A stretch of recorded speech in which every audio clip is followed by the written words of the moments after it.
voy a guiarme por una presentación que voy a compartir ahora y que en todo caso está en PDF disponible en el aula virtual, con lo cual pues pueden verse ahí las diapositivas o referencias. Eh, no será de todas formas, la presentación es sobre todo pues una especie de guión y proyección de algunos textos, no una síntesis de contenido. Yo no voy a leer, pero para no liarme sí que tengo aquí toda una serie de papeles, entonces disculpa si voy bajando la cabeza, no estableciendo contacto visual, pero es que si no tiendo a dispersarme y tampoco querría dejar cosas por decir. No sé cómo ha funcionado en sesiones anteriores, porque por cuestiones personales el horario de tarde me da muy mal, pero yo no tengo problema si alguien quiere ir dejando anotaciones, comentarios o lo que sea en el chat, pues aquí yo las voy leyendo o comentando si procede sobre la marcha y si no, pues siempre podemos hacer una recopilación final, ¿no? Vale, entonces empiezo ya propiamente con el tema o con la síntesis del tema, porque a ver, es obvio que en la hora y media que nos toca, eh, un tema como el que se me ha sido asignado con el epígrafe literatura femenina en la Edad Media, pues no es abarcable, ¿no? No es ni siquiera uno de los fragmentos con un mínimo de rigor podría hablarse este tiempo. Entonces, en lugar de restringirme a algo muy concreto, yo lo que he optado ha sido por dar una panorámica general, pero centrada en torno al tema propuesto para el curso, es decir, la revisión de los cánones. Esto es, yo parto, es mi opinión personal, cualitativa, después veremos algunos números, parto de la constatación de que la literatura femenina en general y la medieval en particular es un contenido que está bastante ausente en la formación de los estudiantes de secundaria y de los estudiantes de la enseñanza superior, que después en buena medida forman parte del cuadro de profesores de enseñanza secundaria, ¿no? Lo cual es un círculo que se va manteniendo a lo largo de las décadas. Entonces yo quiero acercarme un poco a ese problema de la revisión del canon, de las razones de la ausencia, y para eso organizo la exposición en 4 puntos, ¿no? Que ahora comento. Simplemente anuncio que al final, y por eso quería dejar el material en el aula virtual, he puesto una selección de recursos bibliográficos y de recursos en Internet sobre el tema para aquellos que quieran pues, investigar propiamente sobre la literatura femenina, un inventario más sistemático de autores, escuelas y temas, pues que tengan ahí esa referencia, ¿no? Entonces, mi estructuración se organiza en estos 4 puntos. Uno, que podríamos llamar un canon histórico-social, que ya parte, ¿no?, de una pregunta poco provocadora, ¿no? En un tema que es de literatura femenina en la Edad Media, si existe la Edad Media, ¿no? Llegaremos a ello, y cómo era la situación de la mujer, intentando explicar cómo una visión tópica y típica del medievo que tantas veces existe, ya puede excluir de partida a la mujer en los libros de texto, en la historia de la literatura. Es decir, dicho en pocas palabras, si la mujer no pintaba nada en la Edad Media, no sabía leer ni escribir, estaba encerrada en casa, es normal que no hablemos de ellas. A nadie le tendría que sorprender esa ausencia en el canon literario, ¿no? Pues primera parte discutirá ese tema.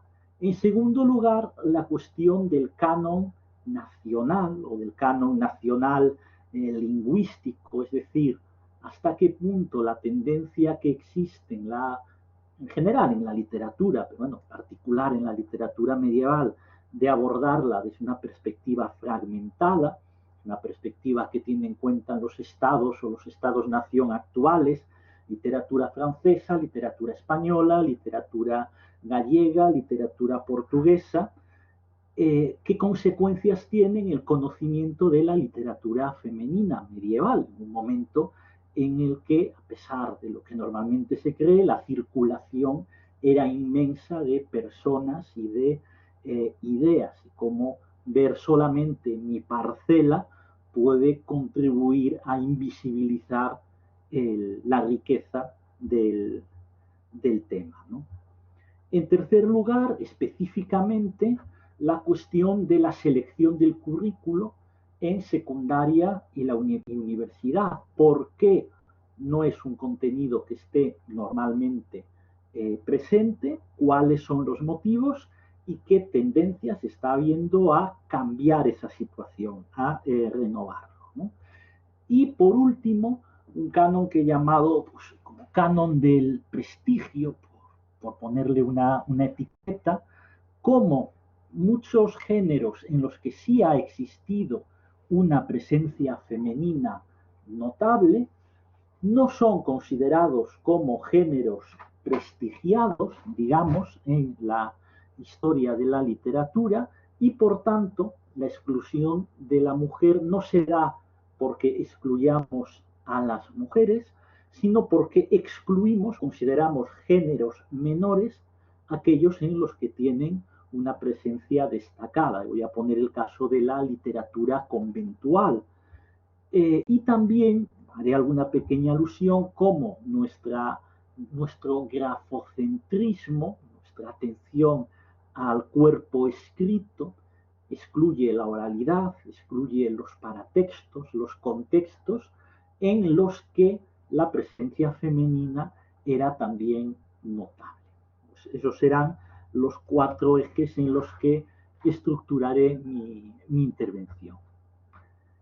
Empezando con el primero, ¿no? El canon histórico-social.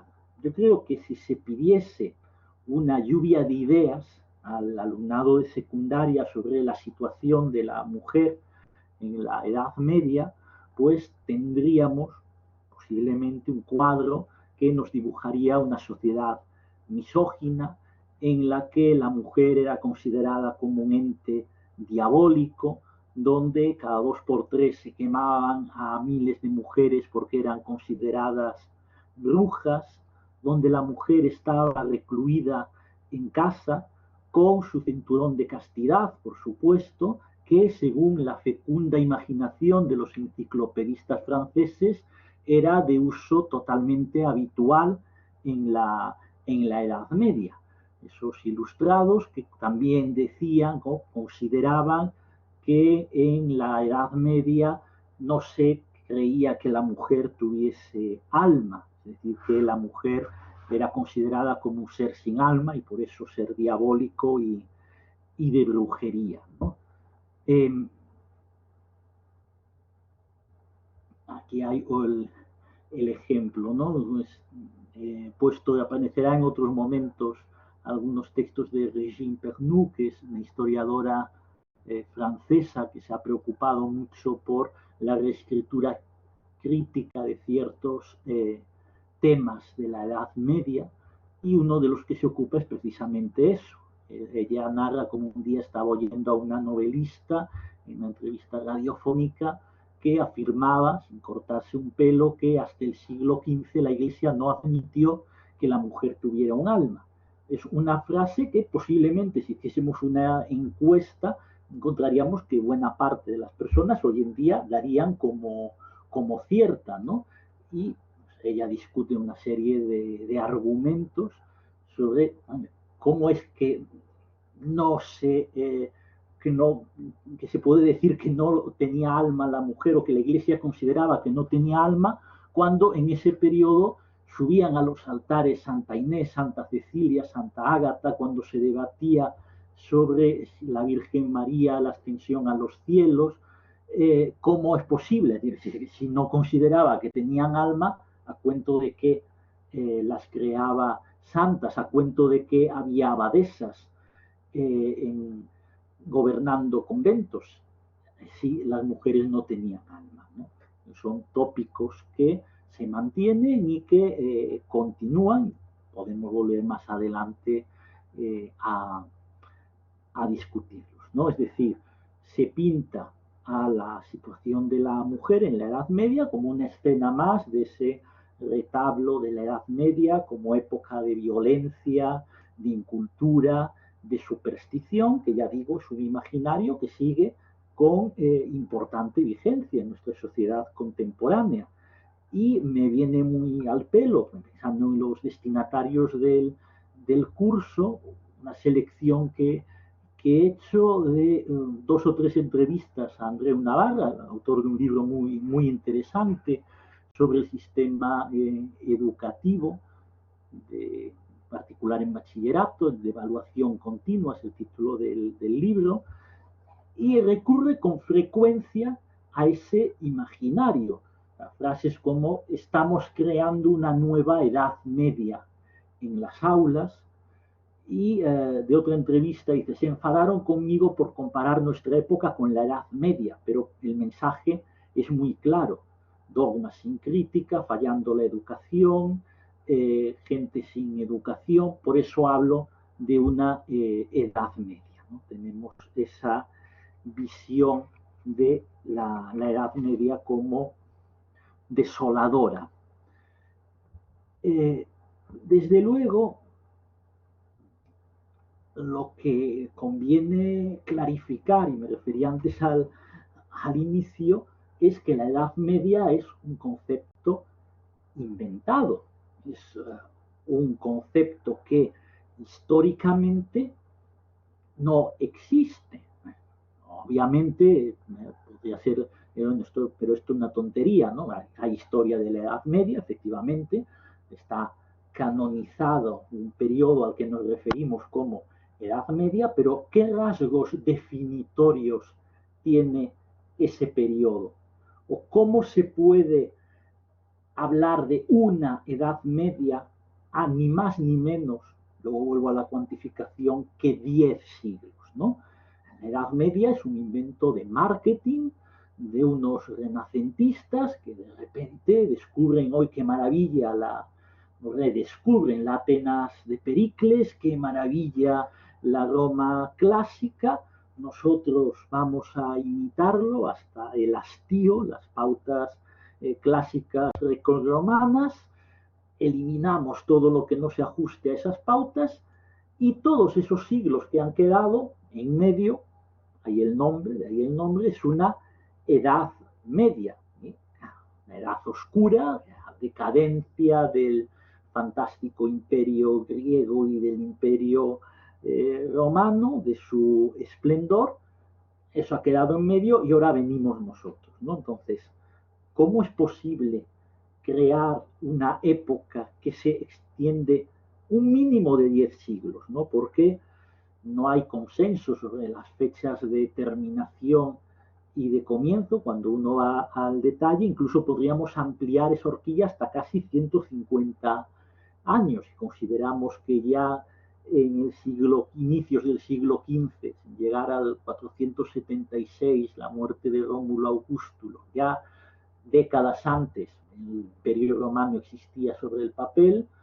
Y si consideramos que no hay que llegar a la caída, al descubrimiento de América, sino a la muerte de los reyes católicos, que cambia completamente el paradigma, ya tenemos 150 años más de Edad Media, o sea, casi 12 siglos, que normalmente despachamos como un ente único, que si vamos a los programas de literatura, yendo a lo que aquí nos ocupa, ¿no? A la situación de la literatura en la enseñanza secundaria. Este es un ejemplo, un libro de bachillerato de la editorial EDB.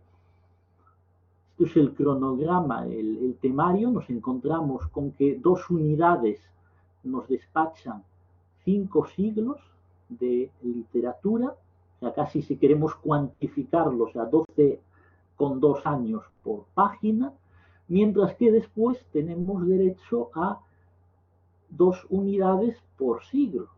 Un Renacimiento, ahí está el Renacimiento, el Barroco, su lírica, su prosa y su teatro, neoclasicismo, siglo XIX. Fíjense el contraste, ¿no? Cuando además, ya no es que se metan aquí todos 5 siglos, no por la cantidad de contenidos, sino por la diversidad histórica de cada uno de los siglos, de los periodos, como además, porque pensando en el alumno de secundaria, son épocas que necesitan de una explicación profunda, si tiene un sistema literario muy distinto al nuestro, muy importante la alegoría, la cuestión del autor, que para nosotros es central y fundamental en nuestro sistema literario. En la época medieval o en buena parte de ella, pues era algo secundario. Por supuesto está la cuestión lingüística, que es totalmente distinta, ¿no? Sin embargo, ahí lo tenemos todo concentrado.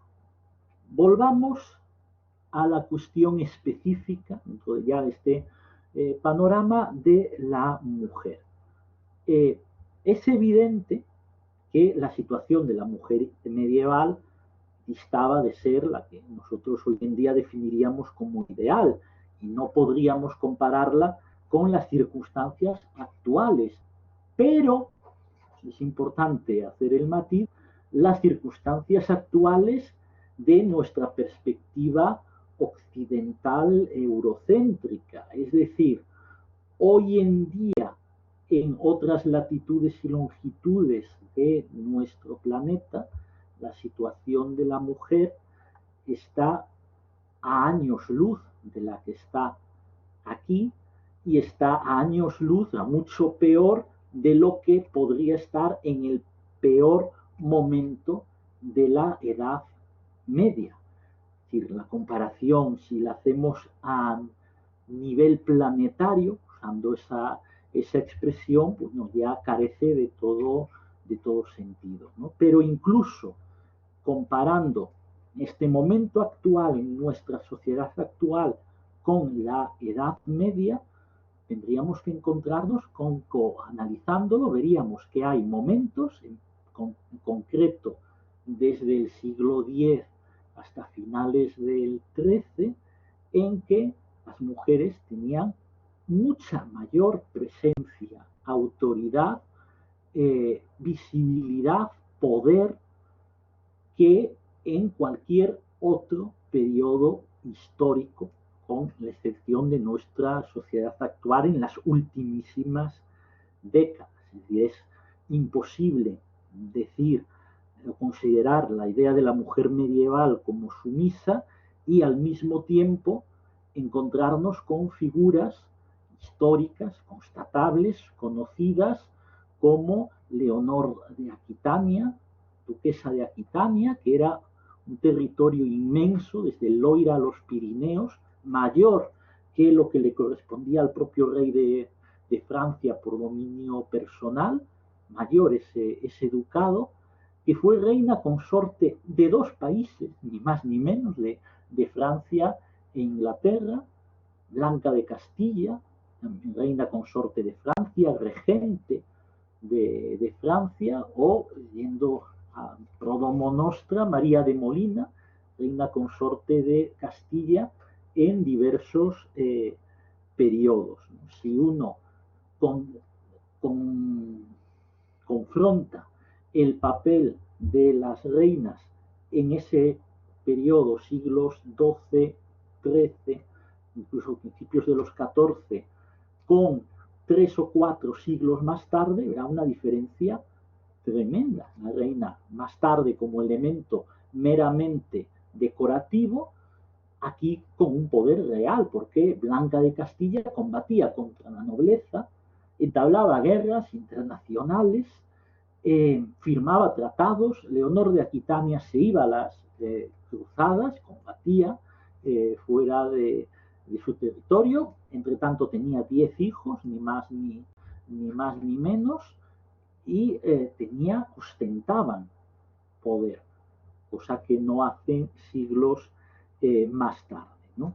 Por eso digo yo que es absurdo poder considerar toda la Edad Media como un dominio único, con unas características únicas. Hubo muchísimas variaciones y parte de esas variaciones históricas, sociales, culturales, afectaron directamente a la mujer. Por eso está esta marca del finales del siglo XIII en general, por cambios jurídicos en concreto, ¿no? Podríamos acudir, volviendo a hoy en día, el proceso de Bolonia, lo pensamos en términos de convergencia de universidades, de ordenación del espacio académico, pero es que en el siglo XI hubo un proceso de Bolonia original, desde la fundación de la Alma Mater Studiorum en el año 1088. En su seno se estableció una escuela de comentario de derecho, una escuela que cogió los textos de Justiniano, el Corpus Juris Civilis de Justiniano, se dedicó a analizarlo, a glosarlo desde 1000 puntos de vista, a elaborarlo y desarrollarlo, y a abogar por ir sustituyendo nuestros códices nacionales, el derecho consuetudinario que se fue estableciendo, las innovaciones del derecho germánico, por este nuevo derecho romano, redescubierto por Bolonia. ¿Qué implicaciones tuvo para la mujer? Pues bien, implicaciones fundamentales. En Roma, la antigua Roma, la mujer estaba excluida de cualquier tipo de cargo público. Estaba siempre sometida a una autoridad externa, fuese el padre, fuese el marido o incluso el suegro. Todos tenían autoridad sobre la mujer. Muy bien, progresivamente, y de ahí esa cifra que ponía, o ese marco temporal que ponía Regine Pernoud, se fue sustituyendo la concepción anterior de la mujer por esta más pasiva. Entonces pasamos de tener, como decía antes, a Blanca de Castilla, que se entablaba guerras y firmaba tratados, a las reinas de 3, 4 siglos después, que a veces ni siquiera eran coronadas, no había ningún acto de proclamación de su dignidad. Y así, desde esa época hasta, para que luego se hable mal de la Edad Media, hasta la década de los años 70 del siglo pasado, del siglo XX, en España una mujer no tenía autonomía civil, estaba, como en época de la Roma clásica, sometida o bien a sus padres, la mayoría de edad llegaba a los 25 años, o bien al marido, para abrir una cuenta corriente en un banco, para poder tener un pasaporte, ¿no? El Código Civil decía además literalmente, equiparaba a la mujer casada con los menores y con los incapaces. Y ahí tenía un marido que era el que las tutelaba, ¿no? Entonces, comparemos la situación de la mujer medieval con la situación de la mujer hace no tanto, ¿no? Otro cambio importante que se dio también en ese periodo fue el establecimiento y la consolidación, ya he hablado de Bolonia en el siglo XI, después toda una serie de universidades. Esas universidades ejercieron dos acciones de importancia para la mujer. Una de ellas, la expansión, esto hace referencia a este cuadro, del pensamiento aristotélico, pensamiento bastante o abiertamente misógino que se fue extendiendo por los distintos centros de estudio. Y por otro lado, y esto continúa hoy en día, ahí ha empezado y hoy continúa, las universidades tienen el papel de homologadoras del saber. Yo puedo estudiar muchísimo, muchísimo, ser un gran erudito de lengua y literatura castellana, pero si no tengo un papel de una universidad que lo avale, y ahí eso es el título de licenciado, de graduado, yo no puedo presentarme a unas oposiciones a profesor, por mucho que yo sepa. ¿En qué afectó a la mujer? Un ejemplo concreto. Mujeres dedicadas a la medicina, médicas. Había una gran tradición de mujeres que estudiaban medicina, se formaban en medicina y ejercían esa profesión. Desde el momento en que se establecen las universidades empiezan a arrogarse el derecho y se les va concediendo a ser las que verifiquen si una persona está capacitada para ejercer la profesión de médico o no. Por tanto, las mujeres que quieran ejercer deben superar ese examen, deben inscribirse en los cursos de una universidad y superar un examen. Si las universidades excluyen, como muchas hicieron, a las mujeres, hasta hace no tanto, ¿verdad? Pues esas mujeres no pueden homologar sus capacidades, no pueden dedicarse a la profesión, ¿no? Está documentado históricamente, a partir del siglo XIII hay una caída enorme en el número de mujeres que se dedicaban a la medicina, porque ya no podían homologar esa formación que antes obtenían con maestros particulares o que obtenían en escuelas catedralicias o en escuelas conventuales, podían formarse, sin embargo en las universidades pues no, ¿no? Entonces, esta primera parte un poco quiere dejar claro que la exclusión, que ahora podemos debatir, o la invisibilización o minusvalorización de las mujeres en el canon literario o de la historia literaria, no es una consecuencia directa de una marginación social en ese periodo histórico, no es consecuencia de una falta de capacidades, no es consecuencia, como a veces se aduce, de una falta de alfabetización. O sea, es verdad, se comenta muchas veces, la gran mayoría de las mujeres eran analfabetas, ¿vale? ¿Y cómo les parece a quienes sostienen esa afirmación que vivía la gran mayoría de hombres? Es decir, evidentemente el acceso a la educación, incluso hoy en día muy mitigado, pero subyace, el acceso a la educación es una cuestión de clase social, de relación y de oportunidad. Y eso también sucedía en la Edad Media como en otros periodos históricos. La exclusión se daba por razones de clase, no por razón de sexo, no fundamentalmente por razón de sexo. Las mujeres de familia noble o acomodada o vinculadas a la iglesia podían acceder a la educación, ¿no? Hay un proceso en el canon literario de invisibilización y voy a ilustrarlo con un ejemplo que tomo de la literatura técnica, de la literatura científica, que es también, por cierto, otro de los géneros o subgéneros que también deja de lado el canon de nuestra historia literaria. Sigamos con la medicina. En el siglo IX se funda la Escuela Médica Salernitana, en el sur de Italia, el mayor centro médico, del saber médico de su tiempo. Tenía un gran conocimiento de las escuelas, de los textos judíos, de los textos griegos, de los textos árabes. y eso la llevó a un poder de predominio científico sobre todas las demás. Era una escuela, siglo IX, repito, en la que era normal que hubiesen mujeres, tanto como alumnos como en el propio cuerpo docente.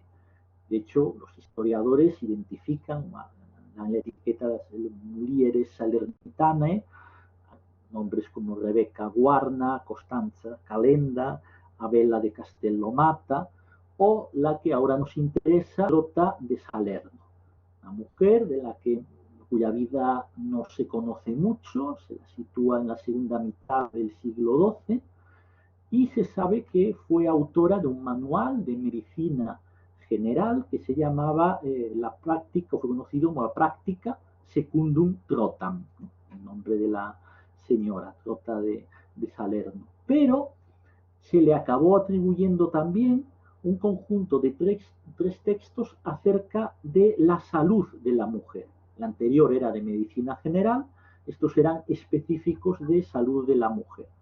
Circuló por toda Europa con la denominación de trótula, el diminutivo de trota. Y esa obra o esa miscelánea tuvo un proceso editorial muy curioso, en el que hay que identificar dos hechos fundamentales.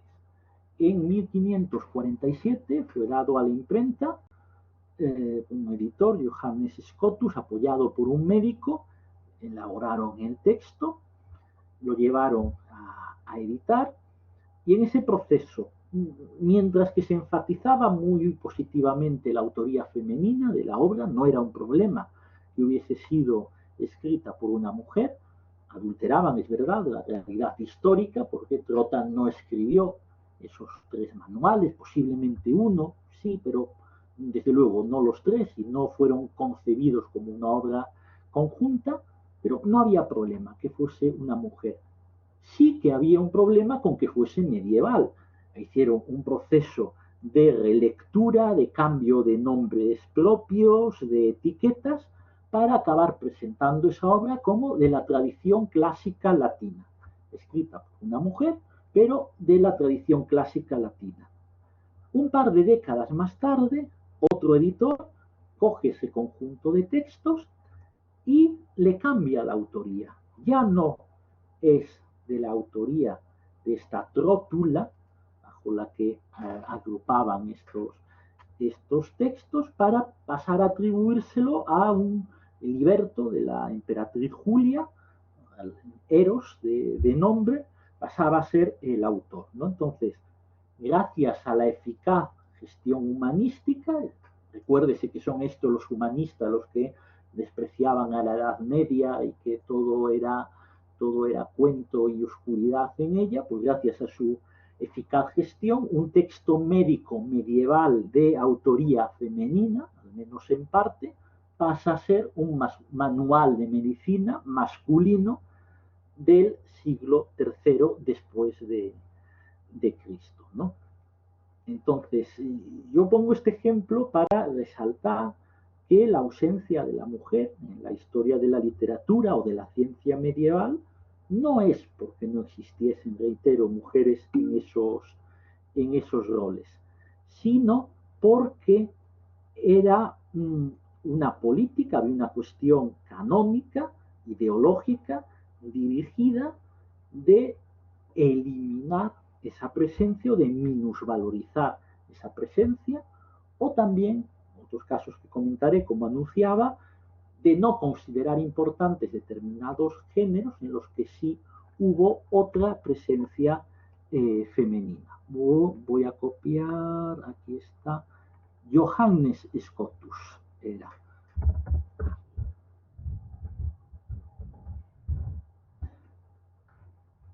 Posiblemente habrá sido otras grafías diferentes, habrá dependiendo de la fuente. Lo que yo he encontrado referido era así. Y el el editor de un par de décadas más tarde, el que lo transformó en autoría masculina, era Hans Caspar Wolff.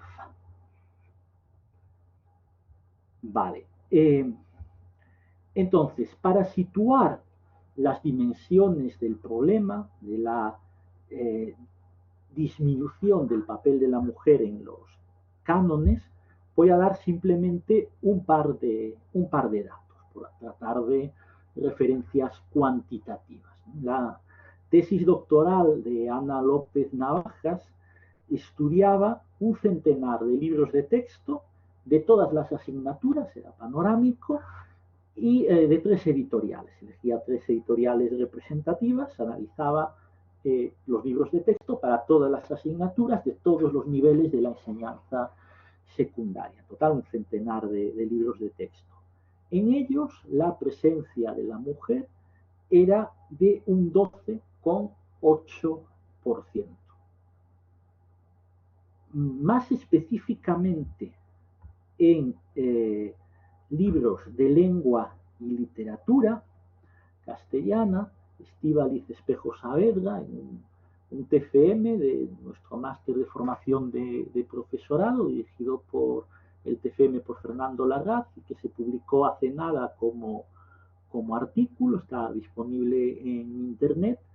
Analizaba 3 manuales de 3 editoriales, las 3 más utilizadas en la Comunidad de Madrid, y atendiendo a las fuentes primarias y secundarias, es decir, autores mencionados, pero también editores de obras, críticos literarios, todos los nombres mencionados, únicamente el 4,5% de las mujeres, del 4,5% de las menciones eran a mujeres en el conjunto de todas las épocas.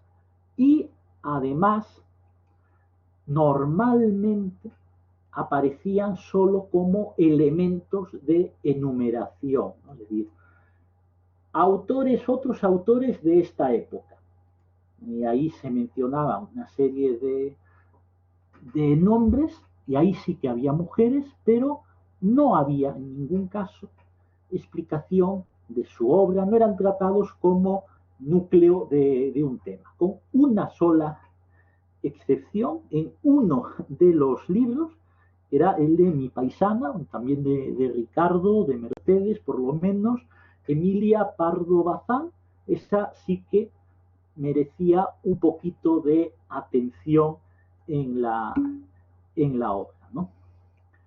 Entonces, fíjense la invisibilización o la minusvalorización, ¿no? Es horrible.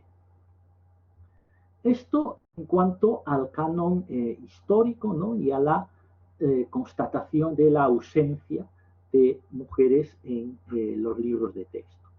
Aunque sea muy someramente, luego podemos detenernos un poquito más, yo creo que también conviene mencionar la cuestión del canon nacional y lingüístico. Es decir, lo decía al inicio, normalmente estudiamos literatura castellana, literatura catalana, literatura portuguesa. ¿Se justifica eso? Ya no digo en otra época, podríamos discutir si en cualquier época de la literatura se justificaría ese enfoque pensando en el Estado-Nación, pero desde luego en la medieval no es un enfoque que parezca adecuado. Estamos pensando en un momento en que el sistema literario tiene un núcleo común y toda la Romania y fortísimas influencias mutuas en las diferentes ramas. Por eso normalmente hablamos o gusta más hablar de literatura hispánica medieval, que hay un motivo que se va repitiendo en distintas zonas. Si nosotros lo vemos segmentado por parcelas, pensando en los estados-nación, vemos una parte del paisaje, ¿no? Y si aún por encima sucede, como en el caso español, en el que, sobre todo pensando en territorios monolingües en los que se estudia lengua castellana y literatura, y no se trata otras lenguas, literatura codificada en otras lenguas, de lo que hoy en día conforman España, ¿no? Entonces es todavía más fragmentario lo que nosotros vemos. Voy a comentar algunos ejemplos de literatura femenina. Nosotros hoy en día asumimos, es normal, en el estudio de la literatura castellana medieval, la presencia de las jarchas, a pesar de que no están escritas en castellano, es una excepción a lo que he dicho antes, ¿no? A pesar de que no están escritas en castellano, son mozárabes, están incluidas en nuestros libros de literatura castellana medieval. No podría decir la maldad de que, bueno, ya que el castellano no tiene problema, algunos próceres del castellano no tienen problema en decir que las glosas emilianenses son la primera cuna del castellano, tampoco deberían tener mucho problema en coger las jarchas e introducirlas en el sistema literario castellano, ¿no? Pero bueno, eso ya sería una maldad y ya sería meterse en camisas de 11 varas. Pues sin embargo, lo que llama la atención es que sí que estén las jarchas, pero no esté la literatura hispanoárabe. Es decir, solo consideramos aquello que está codificado en lengua romance. ¿Y por qué? Claro, pensemos en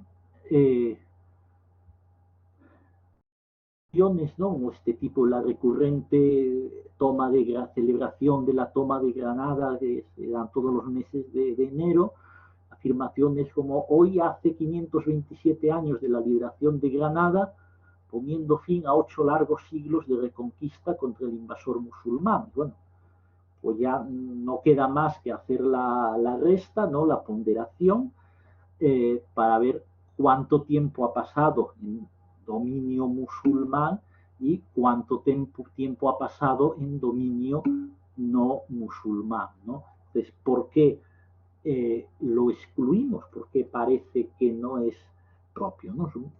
Está estos días de debate por unas declaraciones en el Congreso, la cuestión de Al-Ándalus, pero bueno, no conviene perder estos horizontes temporales, ¿no?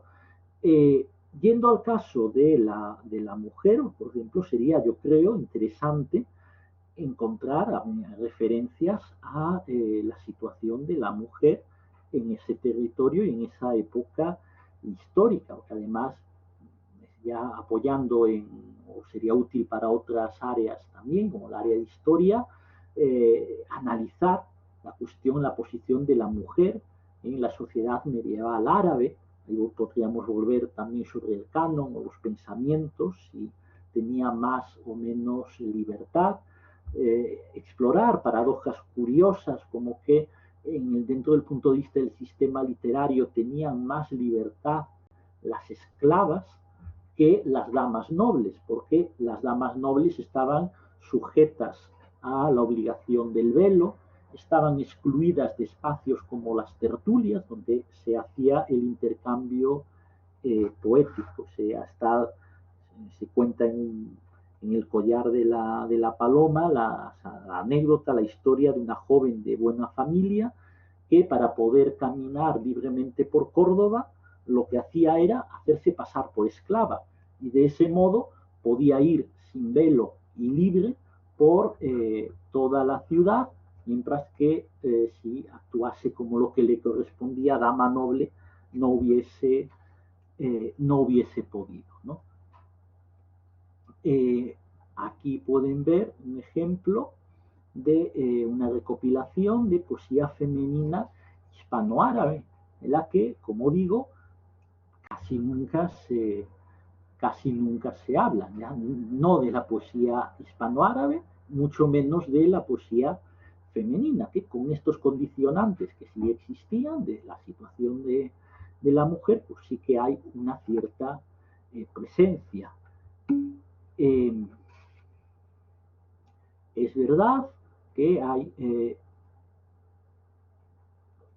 es verdad que hay condicionantes, pero también es cierto que a lo mejor, volviendo a la idea que uno tiene de la mujer en la sociedad medieval, o la mujer, y si queremos también la sociedad árabe, o interrelacionando los dos, en la sociedad medieval árabe, lo que uno puede pensar por estereotipos, malamente hubiese pensado, a lo mejor sí, de una mujer, una poetisa que escribía poemas de este estilo, pero poemas abiertamente satíricos, abiertamente malsonantes, como estos que se han conservado de la princesa Balaga, la Omeya, pues desde luego no se ajustan con lo que nosotros podríamos pensar en la visión estereotípica de poesía femenina, ¿no?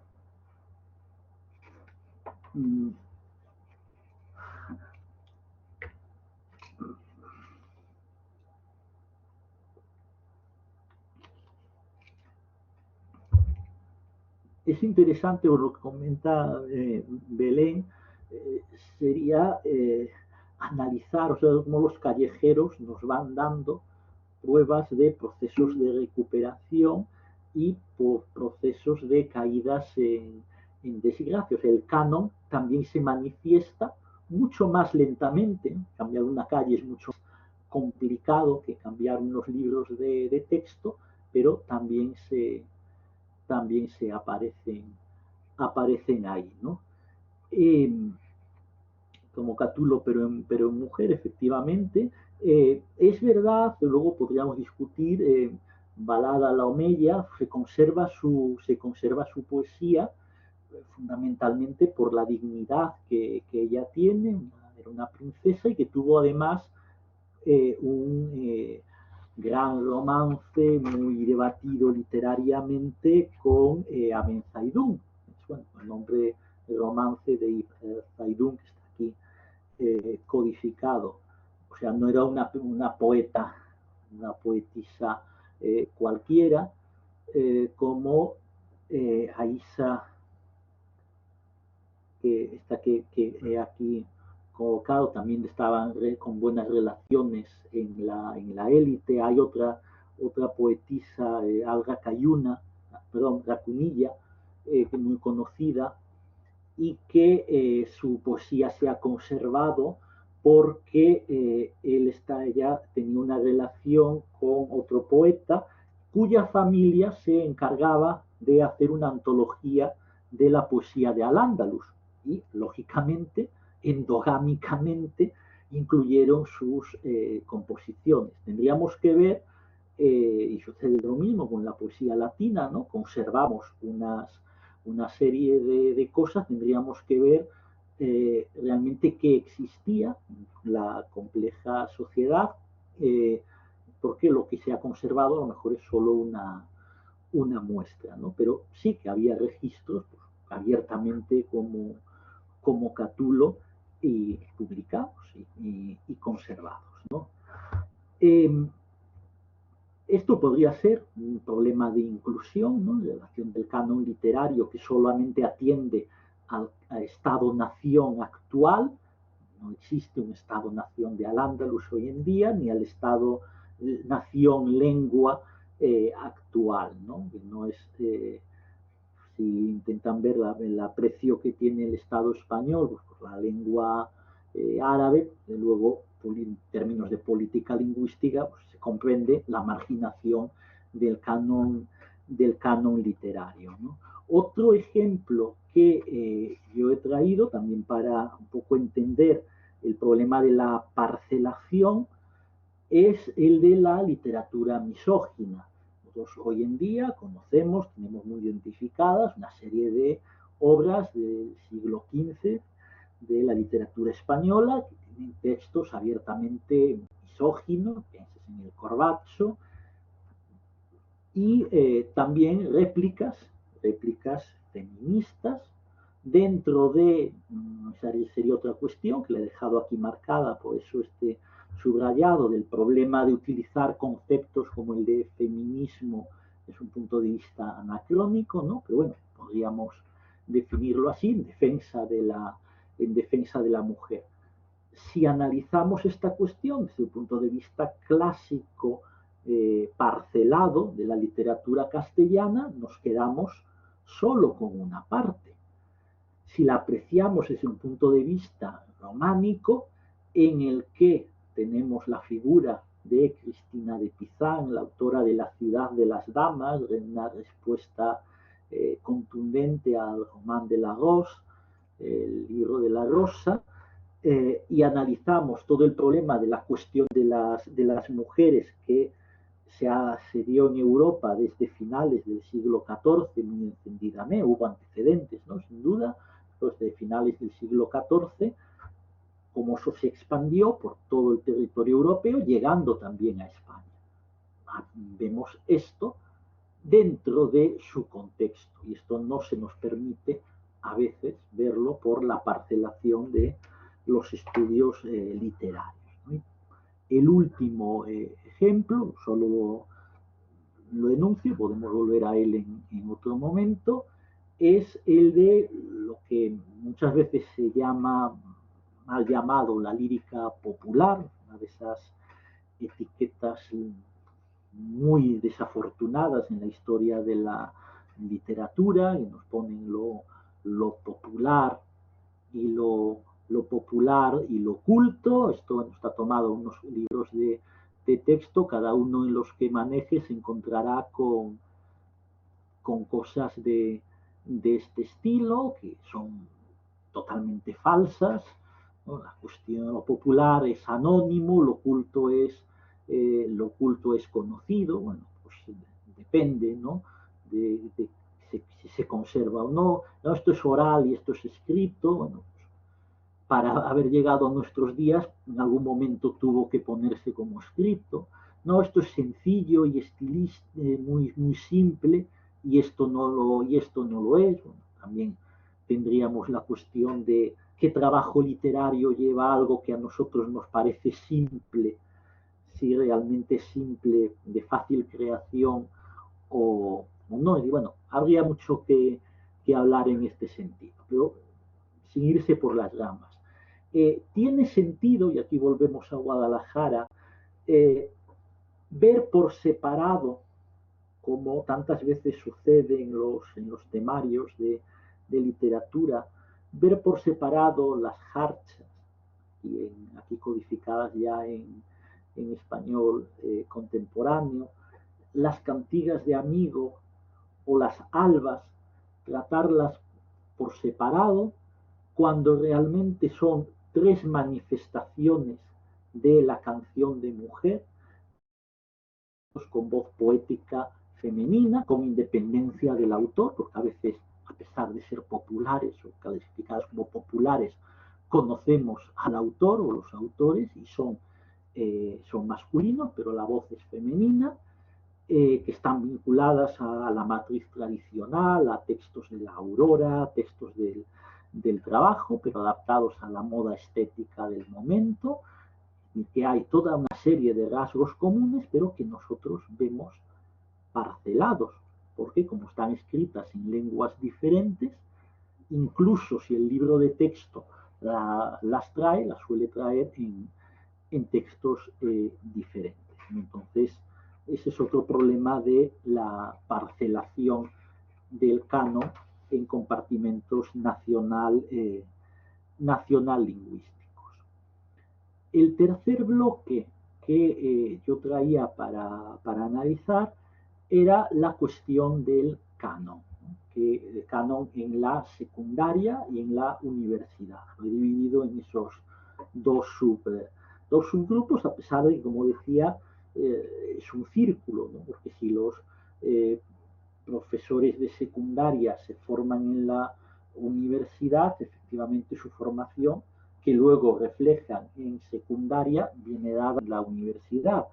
O al revés, incluso asumimos en esta idea teleológica que existe en la enseñanza, de que ya nuestros niños de infantil los van preparando porque cuando lleguen a primaria tendrán exámenes, en primaria los preparamos para que lleguen a secundaria, en secundaria para que lleguen a la universidad, o sea, nunca por un fin en sí mismo, sino para que lleguen a lo que se enseña en secundaria está determinado en cierto modo por lo que luego se estudiará en la universidad, ¿no? Entonces hay como aquí círculos viciosos.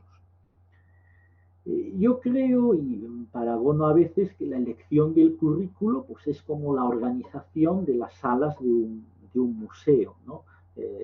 Como es sabido, en los museos de hoy en día hay almacenes enormes que almacenan miles de obras y lo que se expone en sala es un porcentaje ínfimo, a veces un 1, un 5% de lo que está guardado en almacenes, ¿no? Entonces, escogemos algo para colgarlo en las paredes, ese es el lugar principal.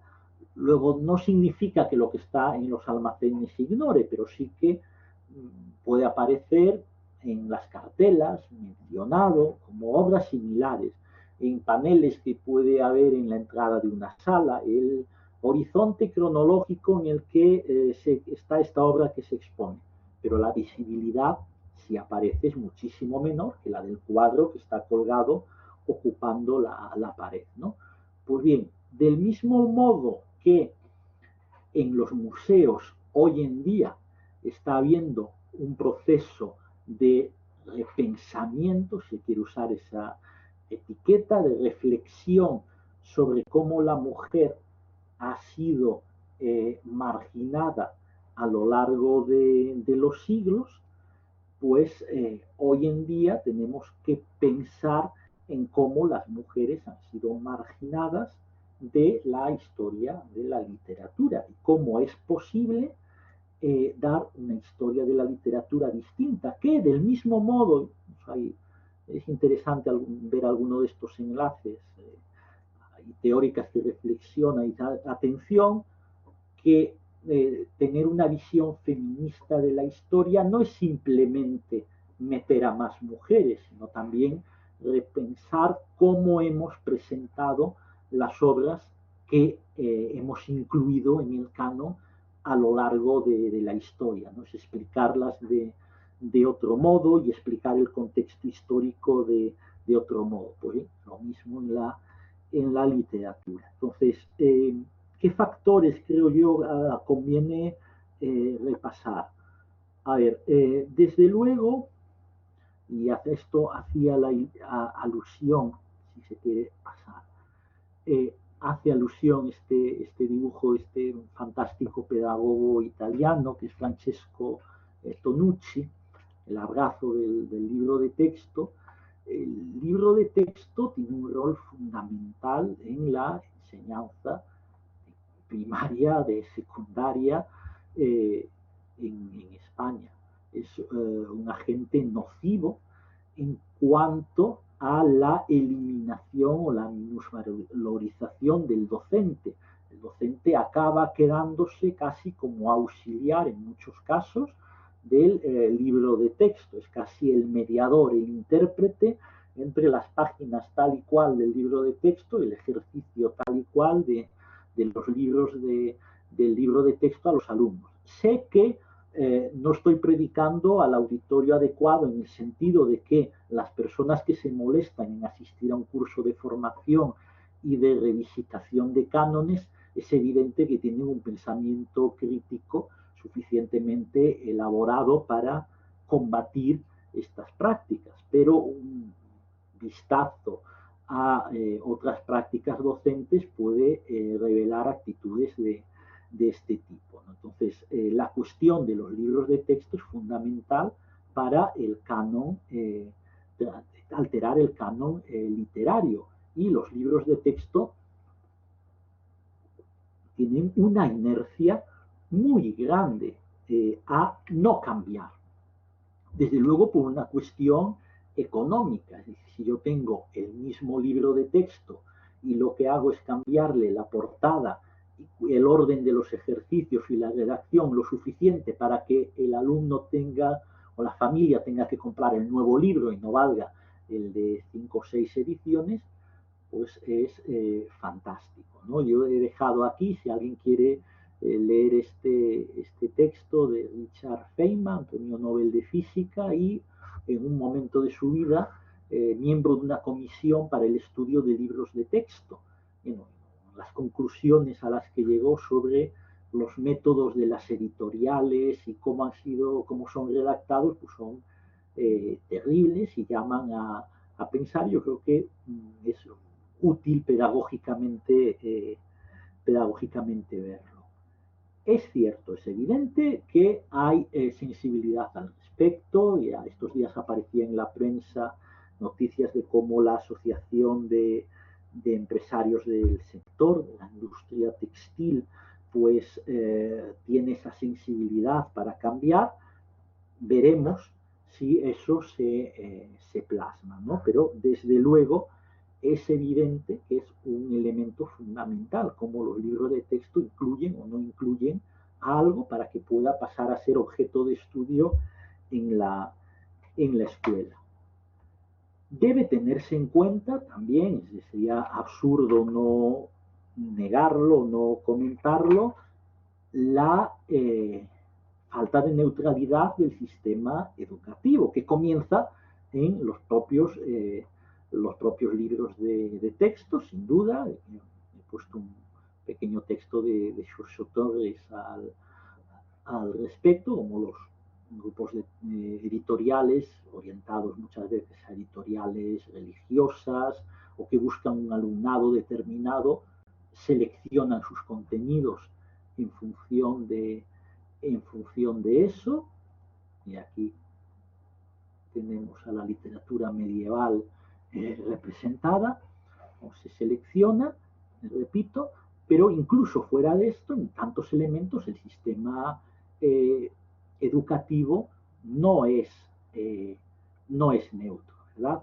Entonces yo, para caricaturizar un poco, es un texto aquí traducido al castellano del Sirventès por la destrucción de Occitania, tenemos Occitania, el amor cortés y en este caso la herejía cátara, combatida por la cruzada albigense, que combate esa cruzada, que impone su cultura eclesiástica, su cultura de la Edad Media latina, y si hay acaso tolerar a Roldán, la dulce lengua de Roldán, las palabras armónicas del mío Cid, boina verde, ¿no? Y esto lo he cogido para que pensemos, reflexionemos como las constantes, como la del Cid, no podrían explicarse, además de o como complemento a los valores literarios, como por el valor ideológico que hay detrás, ¿no? Y comento una anécdota de hace unos meses en una asignatura, ya lo he mencionado antes, ese máster, el máster de formación de profesorado de esta universidad. Hay una asignatura compuesta de dos partes, y en una de ellas se propuso este año, cito, estudiar las diferentes formas de afrontar por sus autoras y autores la condición femenina, subjetividades y afectos, sexualidad, emancipación, cuerpo, participación social de su tiempo en relación con las formas e ideologías dominantes en cada periodo de la historia literaria. En la presentación de la asignatura, un estudiante intervino para exponer sus dudas sobre la posibilidad de que luego esos contenidos fuesen aplicados a la práctica docente en secundaria. El sentido de la intervención iba así. Bueno, está muy bien, desde luego, toda esta nueva visión que aquí se propone, visión claramente feminista, pero esto luego lo podremos aplicar en las aulas. Y mencionaba el famoso PIN parental, los idearios de algunos centros que dejan ver que ciertos temas no son bienvenidos, las denuncias que hay en algunas latitudes de padres porque el profesor habló de esto, de lo otro y atenta contra su familia y atenta contra esto, ¿no? Entonces, el sistema educativo no es neutral y la elección de unos contenidos u otros transmite una serie de valores, ¿no? Y tampoco es un sistema educativo muy mutable, es decir, hay una serie de inercias de repetir lo mismo que a uno le he enseñado cuando era alumno. Es un círculo, una rueda que se va repitiendo. Yo creo que un elemento canónico de primer nivel en el que eso se observa es en los temarios de oposición. Si uno ve el temario vigente actualmente en las oposiciones madrileñas, tienes, que se dice pronto, casi 3 décadas de antigüedad. Si estamos moviendo con un canon que es de inicios de los años 90, en el que la literatura medieval castellana tiene 5 epígrafes claros, muy bien marcados y delimitados, que excluye además un montón de obras y de temas. Es verdad que desde hace años, y es también interesante ver cómo se va atrasando y atrasando esa actualización, hay un nuevo temario que algún día entrará en vigor, que realmente mantiene más o menos lo que ahí está, solo que lo va segmentando de otra, de otra forma, es verdad, quita algunas cosas, ese animal mitológico, esa escuela de traductores de Toledo, pues lo elimina, pero los otros los va repartiendo y añade, tiene interés para nuestra literatura femenina, o por lo menos para nuestra literatura con voz de mujer, se incorpora la poesía tradicional, se incorporan los trovadores y el amor cortés, los orígenes de la lírica, un enfoque parece un poco más románico, ¿no? Entonces, luego el elemento canónico no ha cambiado en 30 años. Uno puede pensar en cuáles son las consecuencias de eso a la hora de elegir de qué uno da clase, ¿no? Después de haber estado preparando una serie de temas para acceder a la profesión, parece que uno lo encaminan como que eso es lo canónico, ¿no? Yendo a la universidad, ¿no? Como digo, tiene una repercusión directa en lo que es la enseñanza de la literatura en la secundaria, ¿no? Desde luego, falta un estudio sistemático, en el canon de la investigación, de la documentación para comprender la posición de la mujer en los sistemas literarios a lo largo del tiempo y en la propia sociedad de la época. Y yo he puesto aquí un ejemplo que es de otro campo de estudio, pero creo que es suficientemente representativo de cómo puede haber incluso giros copernicanos sobre nuestra concepción de la situación de la mujer o de la literatura de la mujer.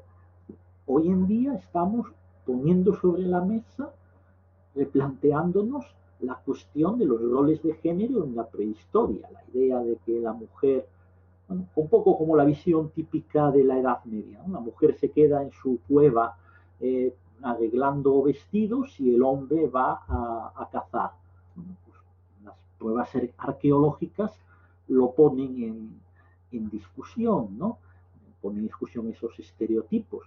Como también hablamos siempre de la idea de visibilizar a la mujer haciendo cosas que tradicionalmente no se le han atribuido, podemos verla en masculino, ¿no?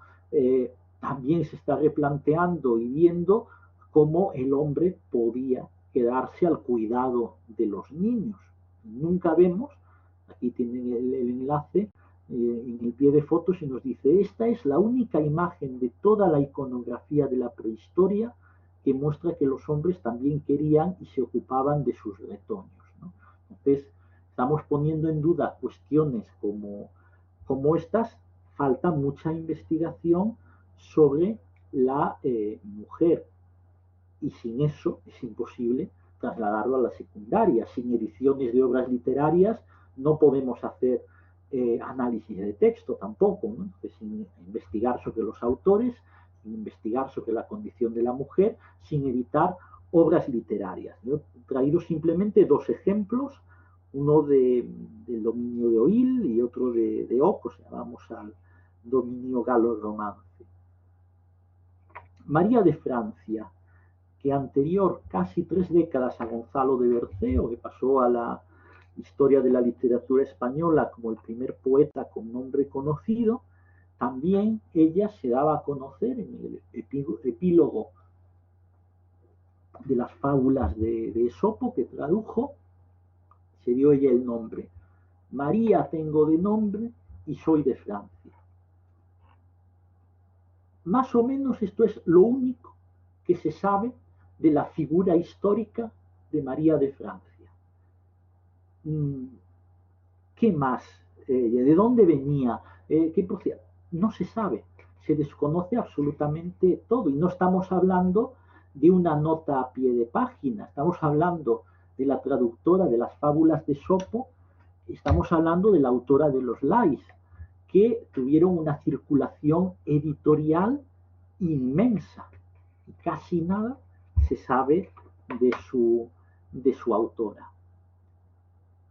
Tenemos textos como este, Beatriz de Romans-sur-Isère, en el sureste de Francia.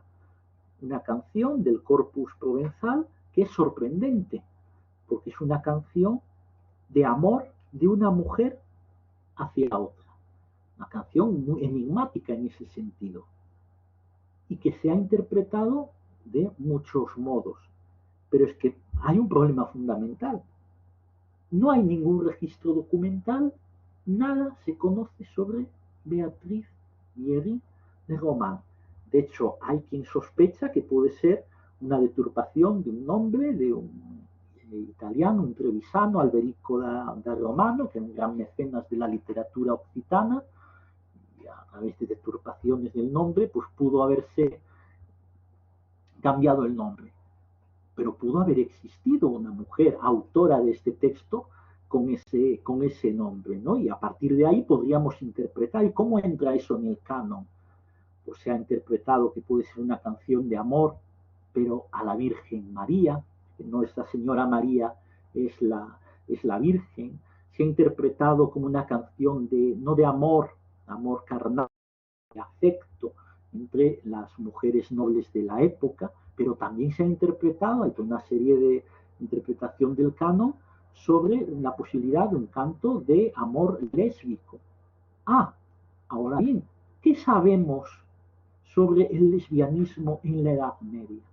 ¿Qué sabemos sobre el grado de visibilidad pública que sería admisible? ¿Hasta qué punto estaríamos transponiendo, como en el concepto de feminismo, parámetros modernos al texto? No sabemos nada. ¿Por qué? Porque falta mucha investigación sobre la sociedad, especialmente sobre la gente del común. Mujeres que no eran de la aristocracia ni abadesas, las campesinas, ¿qué se sabe de ellas? Se está editando algunos documentos cartularios de la vida cotidiana, pero hasta que eso esté ya editado y analizado, no sabemos nada de la vida real, y hasta qué punto lo que se nos pinta en las canciones de gesta, en las novelas de caballería, pues es histórico o, no, ¿no? Me parece que desde luego hay unas cuantas diferencias. Aquí otra vez Regine Pernoud, de quien he tomado el texto, observa que en la documentación se ve que las mujeres votan igual que los hombres en las asambleas urbanas o en los municipios rurales, y que hay trabajadoras en diferentes campos, ¿no? Entonces, falta mucha investigación. Es verdad que progresivamente el canon se va ampliando. y hasta no hace tanto el canon de investigación pues era más o menos como el del canon de las oposiciones, Cantar de Miocid, Berceo, Arcipreste de Ita, Conde Lucanor, Jorge Manrique, La Celestina, Romancero y lírica tradicional. Canon pidaliano, escuela castellanista. Poco a poco se ha ido abriendo con cuentagotas, es verdad, empezando por los estudios más avanzados, pero luego en la licenciatura. Y se va prestando, pero se presta cada vez más, es algo gradual, una inercia muy fuerte la del sistema educativo, a los textos de voces minoritarias o marginadas, como el caso de las mujeres. Es ilustrativo en este sentido el testimonio que Alan Deyermond daba de cómo en su primer libro de historia de la literatura medieval, años 70, inicios de los años 70, fue criticado en una reseña porque le concedió espacio a ciertas autoras, cuando se podría dedicar a un estudio más amplio de autores realmente importantes, todos masculinos, desde luego. Y él comenta, en concreto, el espacio que fue criticado era media página a Leonor López de Córdoba, 7 líneas a Florencia Pinar y 3 líneas en una nota a Teresa de Cartagena. Eso fue lo que al reseñista, que era catedrático de historia medieval, por cierto, le parecía vergonzoso, ¿no? Y era con esto último que quería ir concluyendo, ¿no? Porque si no he entendido mal, habíamos hablado de hora y media más o menos de presentación para poder dar espacio a preguntas o debates. Que es cómo hay veces en que la invisibilización de la mujer viene dada por colocar en una posición marginal un género literario en el que ellas tienen cierta presencia, ¿no? A lo largo de la historia, sin duda. Yo no he querido, luego no podía dejar aquí de mencionar pues el gran trabajo que se está haciendo en esta universidad de recuperación de la escritura de mujeres en diferentes ámbitos, ¿no? Sobre todo en siglos XVI, XVII y XVIII ha habido hace nada un evento. Si yo coloco en posición marginal ciertos géneros, tienen poca presencia en el estudio del sistema literario, con dependencia de quiénes son sus autores. Si sus autores son mujeres, pues podríamos unos sospechar hasta qué punto viene dado por la cuestión de la mujer, ¿no? Y yo he puesto aquí o he seleccionado la cuestión de la literatura conventual o monástica. Es verdad que se está recuperando, en cierto modo, pues figuras como la de Hildegarda de Bingen. Es una mujer que hoy en día no cabría en una tarjeta de visita de estas que ponen el nombre y la profesión, porque ella era teóloga, era musicóloga, astróloga, inventora de lenguas, además, que un personaje increíble, sexóloga también, o sea, no sé qué pensaría algún obispo de los de hoy en día, o algún anticlerical contumaz de que una doctora de la Iglesia, una santa y doctora de la Iglesia, pues describiese en la Edad Media el orgasmo femenino, como es este texto que he puesto aquí, ¿no?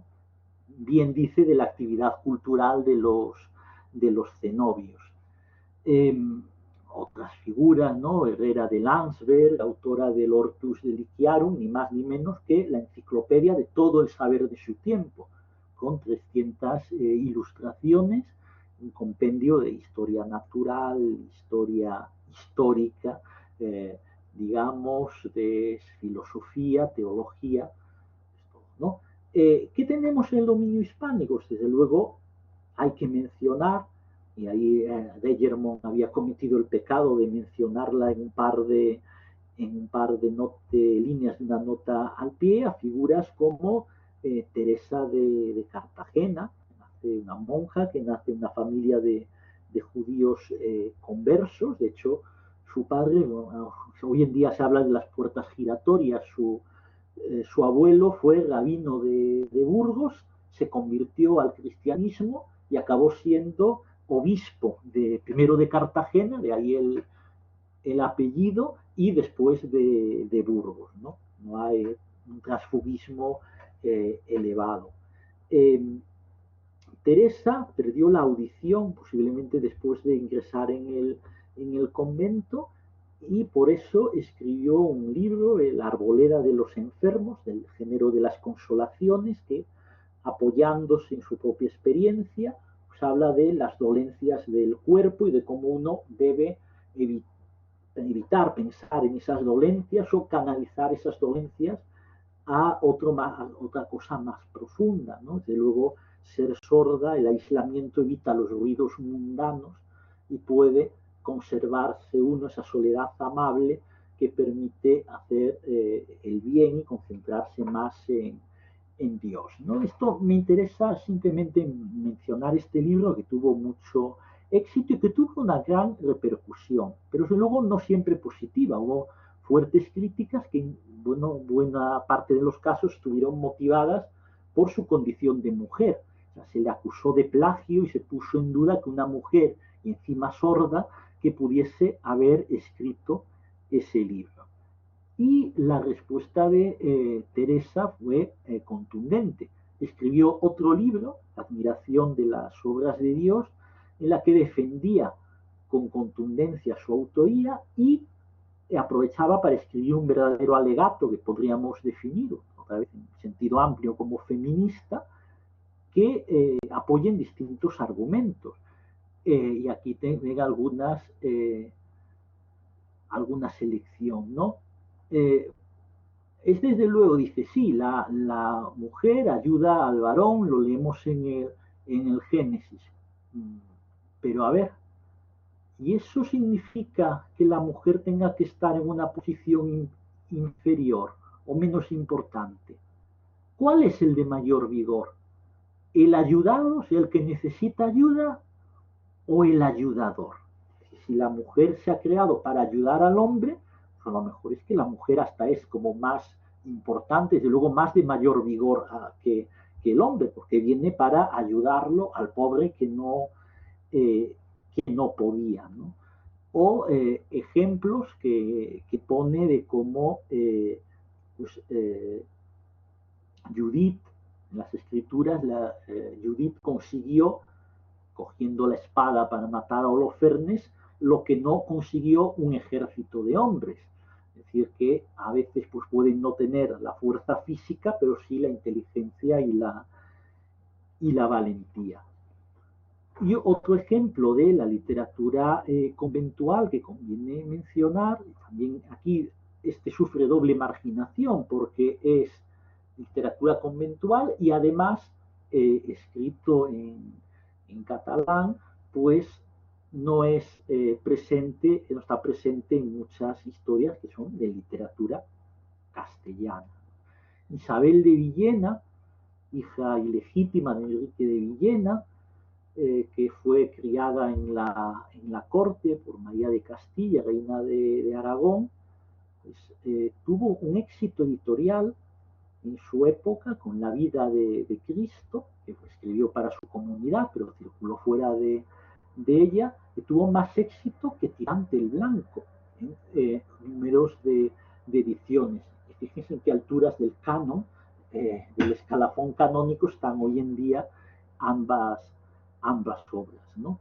He seleccionado aquí un texto, es una obra que combate activamente la misoginia de la época a lo largo de todo el texto. Pone en valor la figura de Eva, por ejemplo, y es un análisis de la vida de Cristo centrado no tanto en el propio Cristo, de hecho, ni siquiera habla, fijarse en un elemento canónico del Sermón de la Montaña, no lo menciona, pero sí que menciona a María Magdalena, a Ana. Se centra mucho en las mujeres de la vida de Jesús. En ese sentido es reivindicador de la mujer, pero también en intervenciones explícitas, algunas puestas en boca ni más ni menos que del propio Jesús. Y está esta intervención, ¿no? Los que de las mujeres hablarán mal caerán en mi ira, que podrían pensar que mi madre es mujer, ha merecido ni más ni más ni menos, ¿no? Teresa de Cartagena, Isabel de Villena, presencia marginal, pertenecen a la literatura conventual y parece pues, que es un género que no interesa frente a otros que sí interesan. Otro ejemplo, Leonor López de Córdoba. Leonor López de Córdoba, una figura también de una vida histórica muy ajetreada, es considerada como la fundadora, o puede ser considerada como la fundadora del género autobiográfico, es decir, hasta los años 70 no se nos hablaba, y un redescubrimiento se ha considerado que es el primer discurso narrativo surgido de una conciencia femenina, una primera muestra de autobiografía castellana, y eso significa adelantar el nacimiento de ese género que normalmente se atribuía al siglo XV, adelantarlo un poco más, ¿no? Y ¿qué problema hay? Y ahí uno podría decir, ¿y esto si el autor fuese un hombre pasaría o no pasaría? Eso ya quizás es cuestión de debate. Sus memorias no fueron publicadas como tal, sino que fueron escritas en un documento notarial. Ella llegó y se lo confió al notario. De hecho, el texto empieza con: sepan pues quienes vean este escrito, ¿eh? Y lo mandé a escribir en la forma en la que lo veis. Y aquí, bueno, esto está tomado de la Wikipedia, hay formulaciones más elegantes, pero creo que se entendía bien la cuestión del debate, ¿no? Debe de ser considerada como autora, corresponde a lo que canónicamente, ahí podríamos entrar en el problema del canon del autor y lo que eran autores en la Edad Media frente al autor actual. ¿Es autora de esta obra? ¿Esto es género autobiográfico o no, no? Son ejemplos, y solamente enuncio dos o tres y ya concluyo. He mencionado al inicio de la exposición cómo nuestra historia de literatura es grafocentrista, y textual centrista, en el sentido de que se centra en el texto escrito, deja de lado lo que acompaña al texto. Lo que acompaña al texto muchas veces son las ilustraciones, y en este caso tenemos escuelas como las de París, lideradas por una mujer, Anastasia de París, de la que habla Cristina de Pizan en su Ciudad de las Damas, y dice algo así como: son las mejores del mundo, nadie puede encontrar un artesano en todo París que la supere, ¿no? Y no era un caso aislado, las mujeres eran muy activas en los talleres de ilustración, hasta el punto de que en la historia de Europa occidental tenemos ya en el siglo X a la primera mujer artista que deja una huella explícita de sí. Bueno, está un poquito desplazado. La pintora Ende escribió en el Beato de Gerona la anotación, pintó, pintó esto, pintora y ayudante de Deus, hizo esta ilustración. Si no tratamos, incluimos estas partes, también estamos invisibilizando a la mujer que realizaba estas tareas, ¿no?